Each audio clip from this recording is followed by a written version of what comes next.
Hello, boys. Stream number 300. Wow. Wow, 300. 300 is so much. It's a lot, no? I mean, it's so much. I mean, hello. I mean, should we be doing this really? I mean, why so much? Hello. Hi. I mean, 300 is a lot. Did an achievement for streaming. You know that actually on Twitch there are achievements. So if I go, I can show you my achievements if you want. There are achievements. I never look at them too much, but if you go under streaming, if you go under streaming something, and you go under something else, achievements, achievements. You know, so these are all the achievement in progress. These are all the achievement that we completed. I don't know. Maybe we can look at that to see which achievement we did. Let me just reduce my face because it's a bit too much. People know me. I have 50 viewers at the same time. This is when we got the raid from. This is what we got the raid from Unreal Engine a few days ago, because we reached 50 viewers on Twitch. That's very nice. Hello, Hula. Welcome. Like a clockwork. Stream 25 unique days in 30 days. Look at that. Boom. Like a clockwork. Who watches the watcher? Reach 3 average viewer in the last 30 days. Done. The Empire business. Stream 500 hours total. Boom. Reach 50 followers. Boom. Empire business again. Stream for 200 hours. New day, new stream. Stream 40 hours in 30 days. Reach 10 followers. New day. Name of the game. Update to Steam title. Okay, and this one are the. And then there are a lot that are in progress, right? So, we reached. These people know me level 3. Wow. These people know me level 3, boys. It was 242 viewers when we got the raid. It was 242 viewers and the limit was 250. So close. But we are close to 1,000 hours, you know, 1,000 hours on Twitch. Considering that I started to stream on Twitch a bit later than YouTube, because at the beginning I was streaming only on YouTube. This means that I definitely stream already for more than 1,000 hours. In fact, my average stream is about 3 hours and a half, or 3 hour and a half. And then I have some streams of 5 hours, some stream of 10 hours. But rarely I have a stream below 3 hours. I would say nearly never. And sometimes I even have... My most sincere congratulations. Good job. Good job. So we are still a bit low on the followers, on the followers on Twitch. On Twitch, we cannot really create a big community. I mean, we started, it's improving, but it's still a bit small. Get 10 people chatting at the same time. The Empire business, nearly 2K is too late, and so on. Okay, so these are all the other like achievements. Now, not that we really care about it, but anyway, you asked about achievements. We have achievements. We have achievements for everything and anything. And everything. Okay, today, let me refresh the page. Is there a pic of the day? There is a pic of the day. People playing instruments in front of the blacksmith. There is always this guy in these pictures, huh? This guy on the left. There's always this guy. Maybe it's me. I don't know who is that guy. Yeah.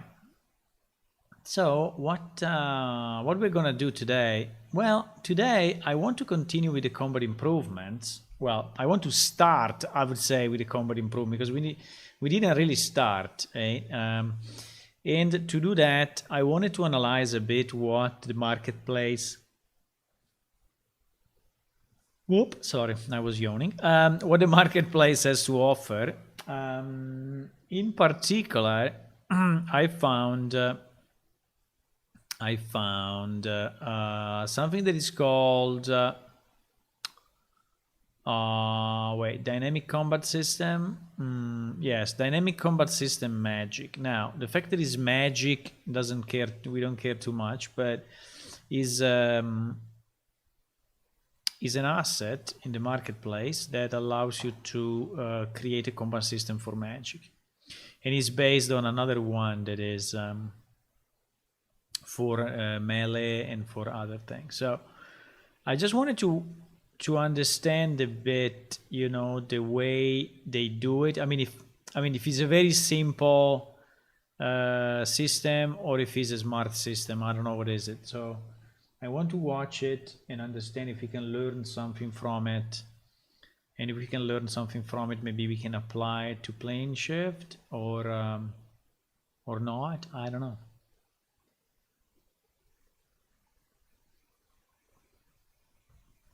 Oh, by the way, yesterday someone was asking about Double Dragon, right? Double Dragon. Easy. Wait a second, because I have it. Where do I have it? Double Dragon. Double Dragon.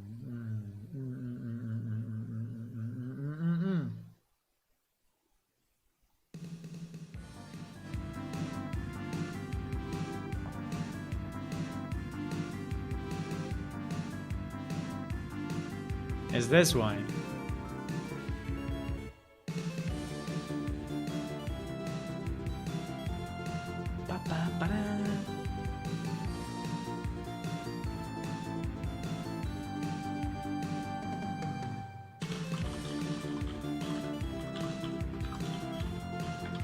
Now, this one is slightly improved.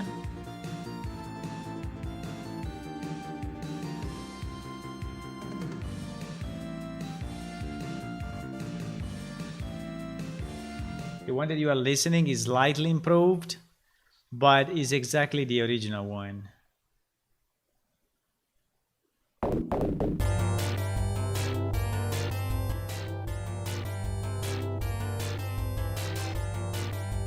It's this one.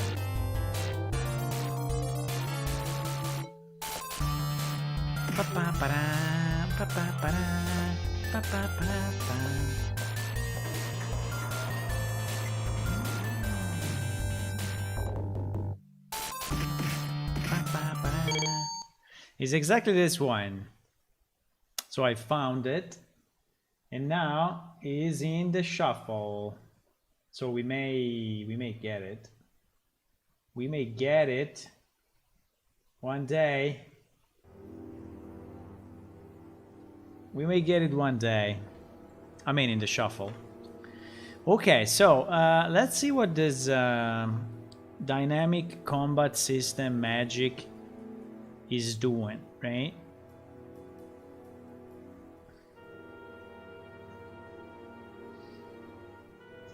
I don't know exactly how it's made, which component. There are some animations. Maybe we can also reuse some of the animation if needed. I don't know if they are good or not, but who knows?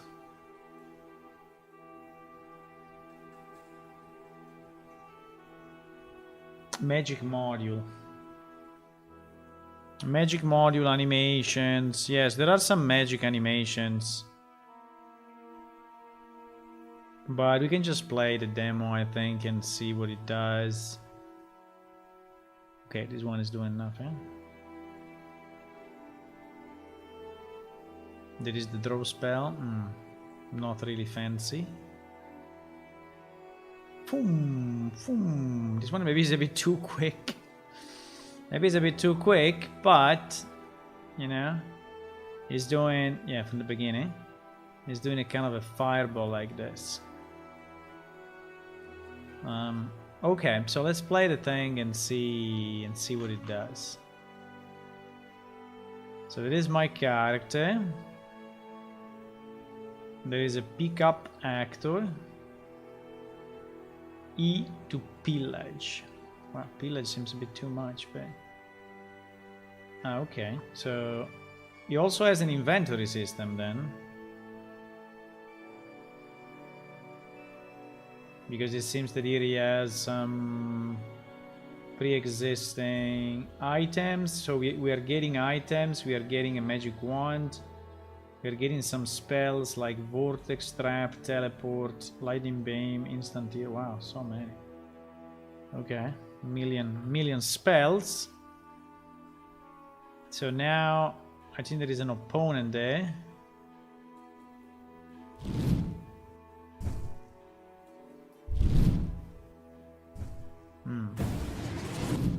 Holy shit. Holy shit. I guess I'm dead. I guess I'm dead. L to restart the level. Okay. I mean, obviously it's a demo, so I mean, it's not a playable game, you know. It's just to show you. I like the fact that the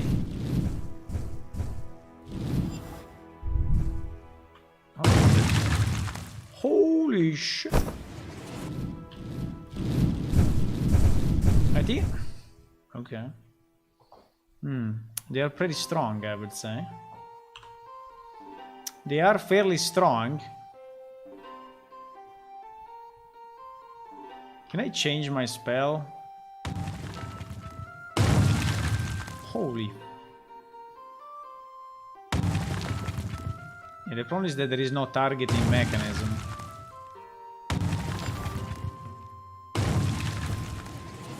I'm killing him with these spells.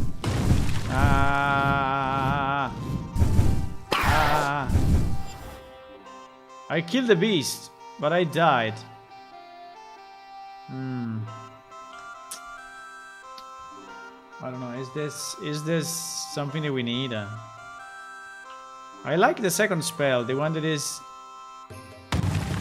generating. The problem is that you don't have a targeting. You cannot target, basically. It's impossible to target. What is this one?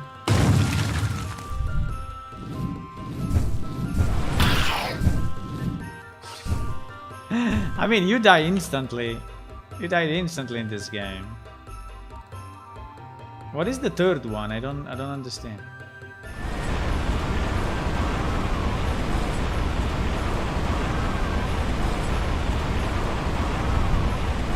Yeah, by the time that he arrives there, I'm already dead. Ah, there is a teleport. There is a teleport. Nice. Teleport I like.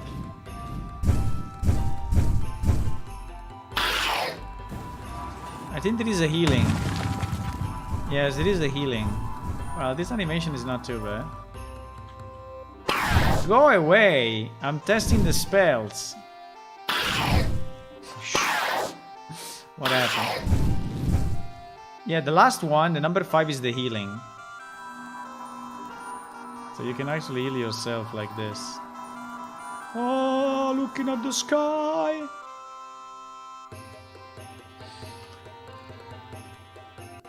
Guys, today is stream number 300. 300 streams. Let me try the teleport. Teleport is pretty cool, but you don't have a crosshair, so you don't know where you are teleporting. You get a crosshair. Ah, you can move it like that. Ah, okay. So you can keep the left mouse pressed, and this is allowing you to target.